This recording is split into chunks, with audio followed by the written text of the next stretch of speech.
TLC, Treinamento de Líderes de Células. 7ª parte, Lição 6 Atitudes Funcionais para Líderes Vencedores.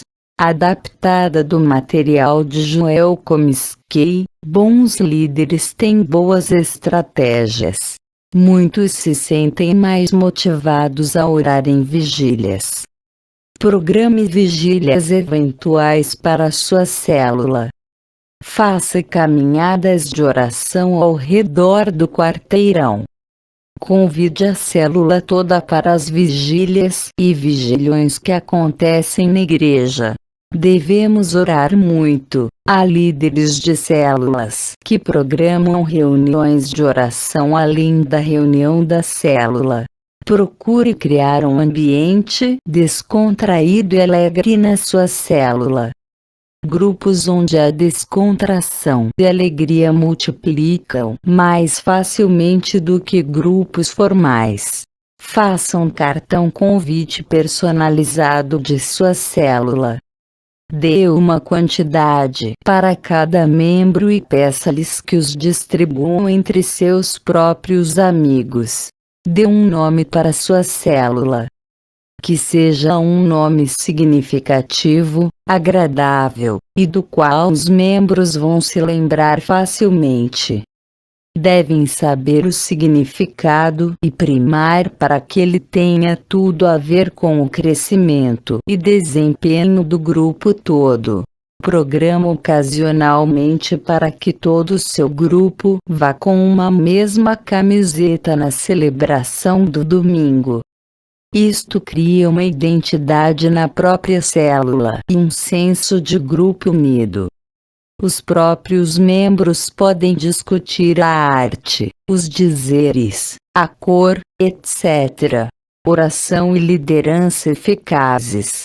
Orar diariamente pelos membros da sua célula transforma o seu relacionamento com eles. Eles o reconhecerão e seguirão sua liderança espontaneamente. Se você orar diariamente pelos membros da sua célula, você sentirá o seu próprio coração cheio de amor e paciência por eles. Nada de centralização. Delegue funções e responsabilidades para cada membro da célula, mesmo que seja algo simples.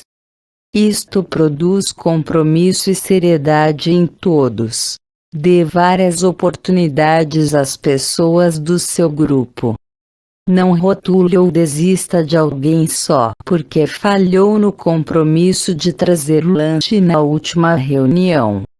Ou porque se esqueceu de selecionar as músicas para o louvor, ou porque não compartilhou bem o estudo.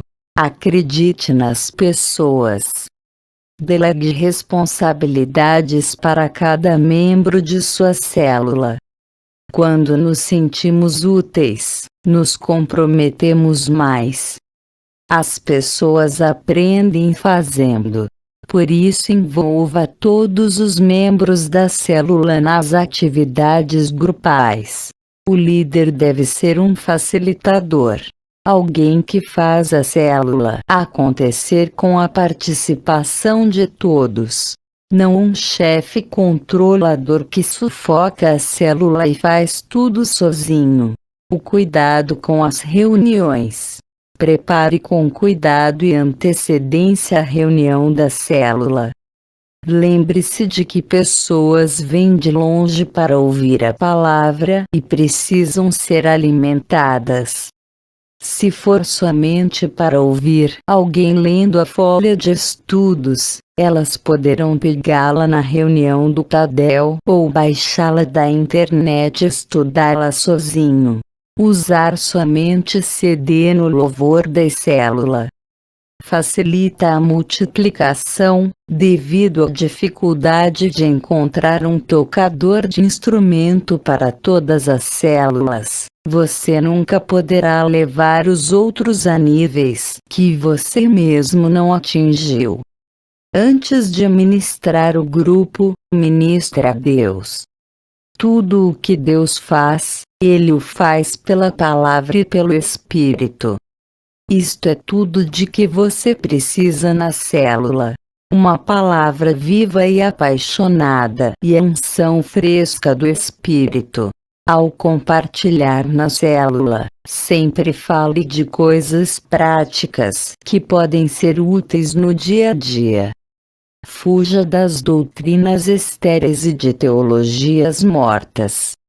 Não precisa ficar discutindo quem será a besta do Apocalipse, quem foi a mulher de Caim, se Adão tinha umbigo, e coisas do gênero. Permita que o fogo de Deus incendeie a sua vida. Deixe o seu coração queimar e as pessoas virão para lhe ver pegando fogo. Seja um incendiário na sua célula. Quando as pessoas ouvem, elas podem estar ou não interessadas, mas quando elas falam, se interessam. Use e abuse do quebra-gelo. Não aceite ninguém calado na célula. No período do louvor, escolha cânticos conhecidos e fáceis. Providencie folhas com a letra dos cânticos para ajudar aqueles que não sabem as letras de cor. O líder da célula, um pastor de verdade. O líder de célula eficaz procura conhecer cada pessoa que entra na célula. Ele dá atenção a todos, indistintamente, e não se limita só aos de seu relacionamento. Com coração de pai e mãe para todos. O bom líder de célula visita, aconselha e ora pelo rebanho doente. O líder que se vê como um pastor terá muitas ovelhas que se multiplicam. A sua função principal é motivar, edificar vidas e aperfeiçoar os santos. Reconheça os membros da sua célula, elogie-os e mostre-lhes o quanto são importantes para a igreja como um todo. Fazendo isso, você os estará motivando para o avanço da célula. Atitudes diante do fracasso. Para o líder bem-sucedido, o fracasso é o começo, é o trampolim da esperança. Aprenda com seus próprios erros, e nunca desista. Se você não atingiu o alvo, tente novamente, e novamente, e novamente. Um dos maiores temas da Bíblia é que o fracasso nunca é final. Em Deus, podemos nos levantar e tentar de novo.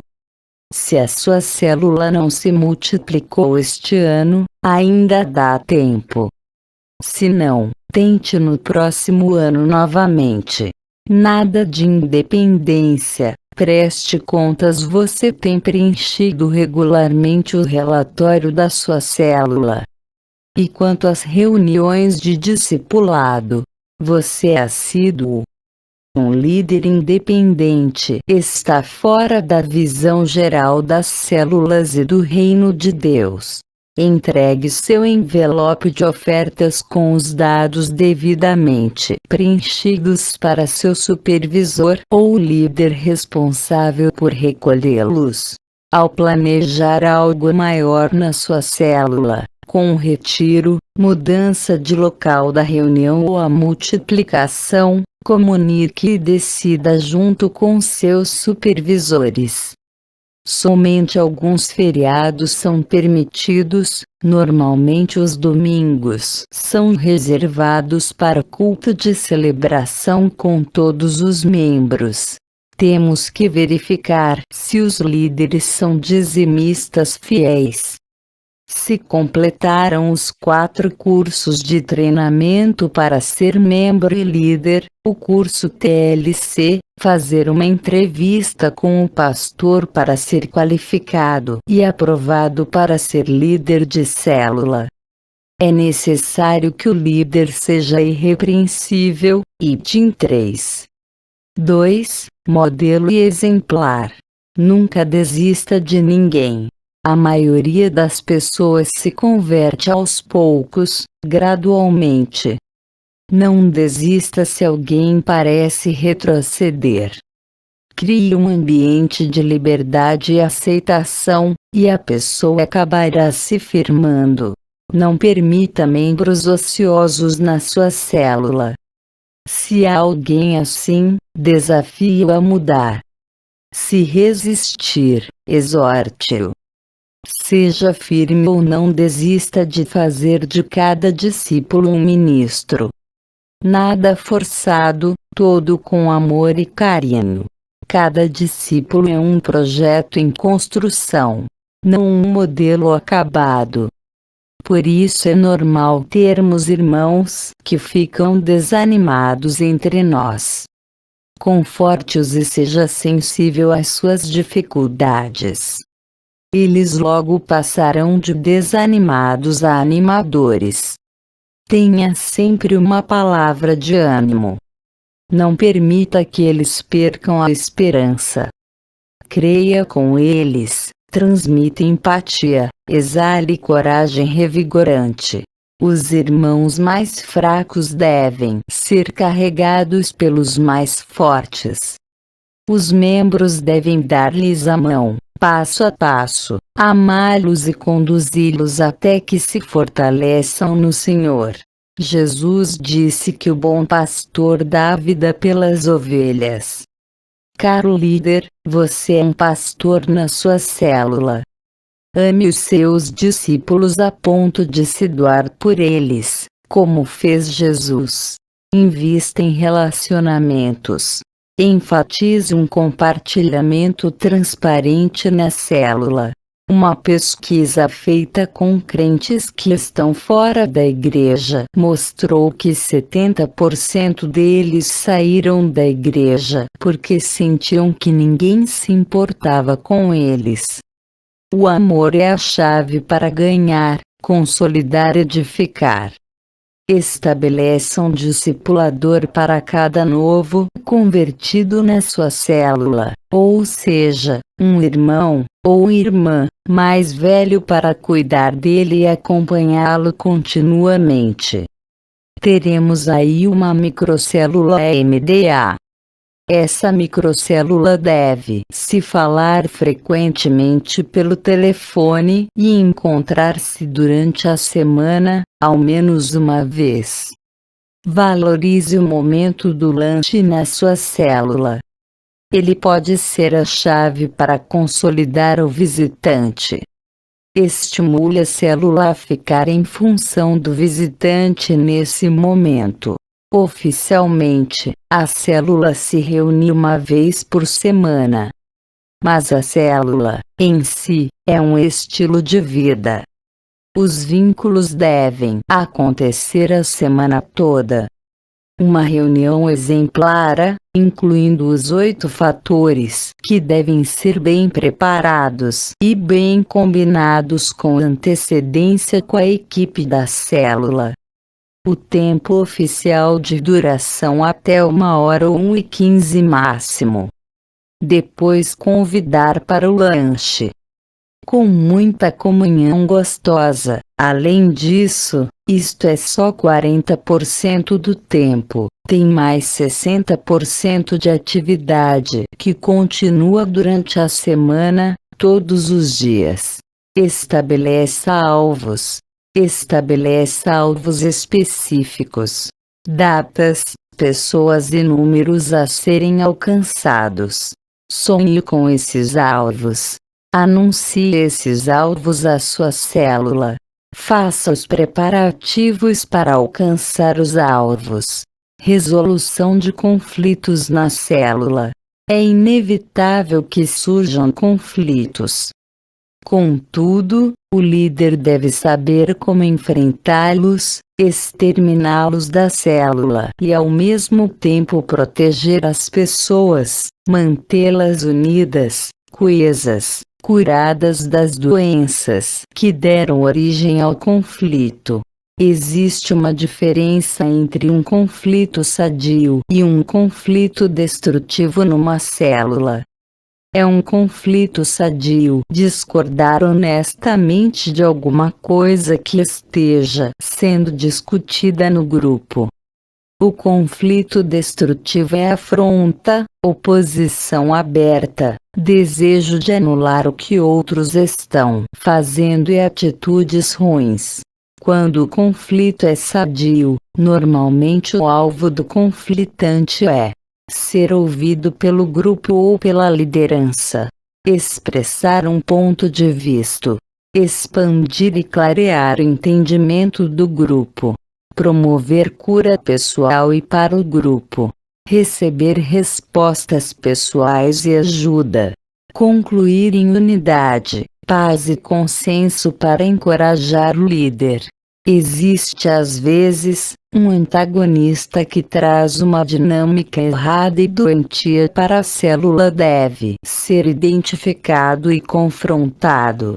Que tem uma atitude rebelde, tenta controlar, promove conflitos, atrapalha a reunião e enfraquece a liderança.